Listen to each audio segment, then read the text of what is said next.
দোকানদাররা দোকান ফেলে চলে গেছে। দেখছেন যখন অভিযান চলছিল ঠিক সেই সময়ে আসলে দোকানদাররা দোকান ছেড়ে আসলে চলে গেছেন। এগুলোও কিন্তু একটা অপরাধ। আপনি বাজার কমিটির সদস্য হিসাবে এটা নিশ্চিত করবেন যে যেগুলোতে এমআরপি দেওয়া নাই সেগুলোর দাম যেন অবশ্যই মূল্য তালিকায় প্রদর্শিত হয়। আমি স্যার আপনাকে একটা জিনিস দিয়ে ধরেন এই যে সরিষা এই যে ভূষমানের দোকান আলাদা আছে, এটা তো খুঁজতে পারছেন না না না, আমি বুঝতে পেরেছি। আমি বলেছি যেটা মূল্য তালিকা, যেগুলোতে এমআরপি থাকবে না সেগুলো এই মূল্য তালিকায় প্রদর্শিত হইতে হবে। কথা কি পরিষ্কার? এই যে কেওড়ার জল, এটা তো একেবারেই মানে সরাসরি এই জিনিসটা নিষিদ্ধ করা হয়েছে। এই দোকানের মালিক কোথায়? দোকানের মালিককে ডাকান আপনি। আপনি ডাকান, ওনাকে ডাকান।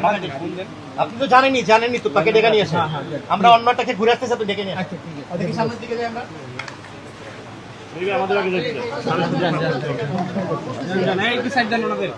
ভাই পেসকান না যাইতে দিলে দেখবে আমার লাগে